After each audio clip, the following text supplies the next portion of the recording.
Welcome to the HR Empowerment Podcast, where we will uncover strategies and new insights from HR professionals who discuss up-to-date regulations, best practices, and the most pressing topics like diversity and equity, leadership, dealing with difficult situations, and much more that affect your bottom line and business. Thanks for joining us.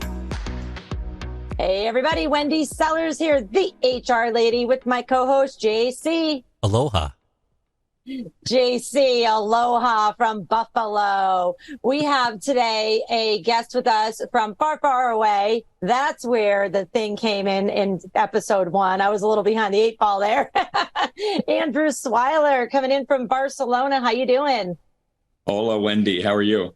I am great because it is, still summertime. I'm still on vacation. Yeah, right. I wish vacation was over a long time ago.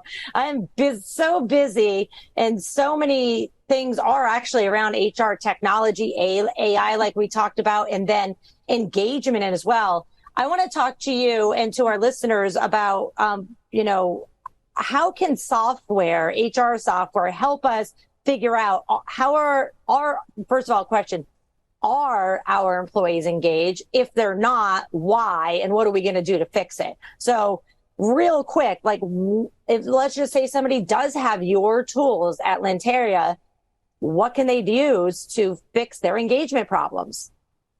So I think employee engagement is probably one of our sweet spots and probably the most important, most overlooked part of most businesses.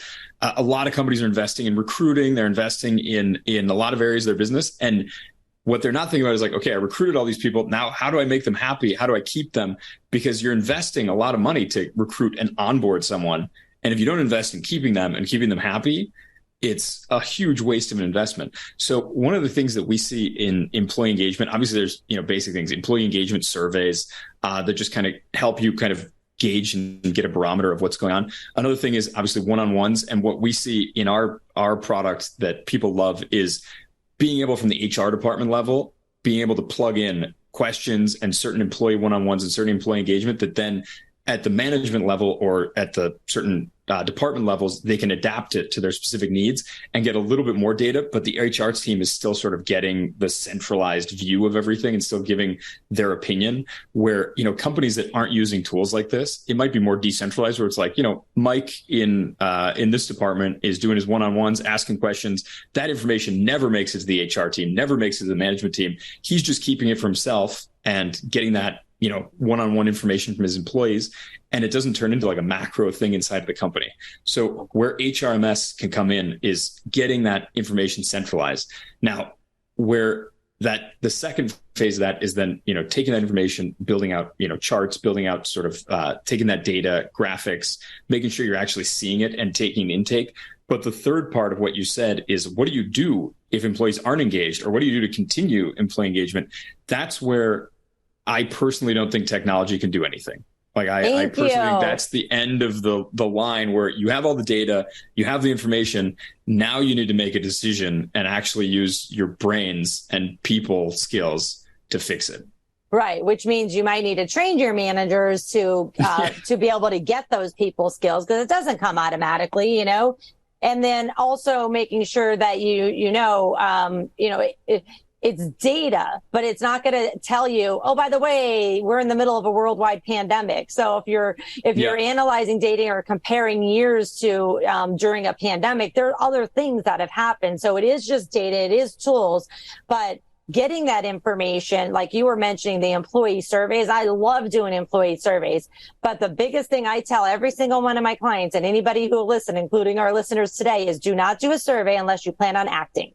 Don't ask people for their feedback unless you plan on listening. Don't ask people for data unless you plan on doing something about it. So it's really important, in my opinion, to get the buy-in from the higher up above to say, okay, we're going to do a survey either from our new hires or current employees. Who's going to be checking the results of this survey? And are the managers actually going to do anything, or is the company as a whole going to do things to make a change? Right? Absolutely. Absolutely. There's actually, I read a few days ago an interesting Jeff Bezos quote that he said years ago in one of his letters. And he said, the thing I've noticed is when the anecdotes and the data disagree, the anecdotes are usually right. There's something wrong with the way you're measuring the data. So it's super interesting because he, sometimes you look at this data and you look at all these graphs and it's like, God, it just doesn't make sense. Like, what is going on here? And it usually is that something underlying is happening, and either the data can't measure it because it's something that's not there, or you're not measuring the right things. And I think that's a huge part in HR, because everyone's different and people are very unique all the time. And sometimes the data can't capture that. Yeah, thank you for bringing that up too, because it really is. I love the fact that you're a tech guy and you're like, okay, you still have to go talk to your people because you'd be surprised. I guess you're not. How many people don't realize that? Well, can I just send them a text? No, you have to get out of your chair and walk over there, or pick up the phone, or make sure it's video so you can see that their jaw has dropped because, they're. Yeah. Yeah. So, I know some cool tech products that pretend to do all this stuff for you, but they don't actually do it, or they don't do it very well. Yeah, absolutely. Well, Andrew, for those of us that are on today listening to you and saying, oh, my goodness, I need this program, I need to talk to this guy, how can people reach out to you and find you? So you can look us up on Lanteria, LANTERIA.com. You can find me on LinkedIn as well, Andrew Swiler, SWILER, or you can find me on Twitter. I spend not most of my time, but most of my social media time on Twitter. And my handle is Swiler A, SWILERA. So you can find me on there. Awesome. Well, before we wrap up here, I wanted to say one statistic here for our listeners. Sorry, JC, I'm going to steal this from you.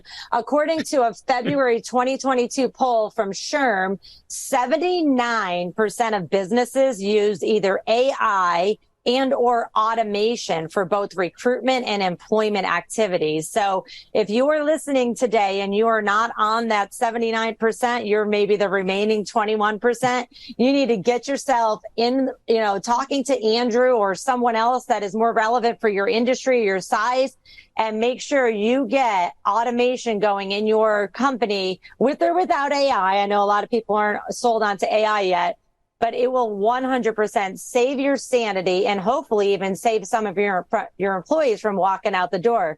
Any final thoughts, JC? I do have a program you can find me at the end of. Reach the end of your 12 steps of the program. I might be there waiting for you. I'm kidding, ladies and gentlemen. No, truly, it's a pleasure to be here. No other thoughts. This is a great conversation. I could pin in and go real deep with you on stuff like this, Andrew. I harken back to the days of the digital transition with public broadcasting and TV. Metadata transfers and all that. This revolution that we're seeing in HR is no different. The only difference that we have around the entire industry is this holistic approach, and you touched on and started talking about that paradigm shift and the change back to the people.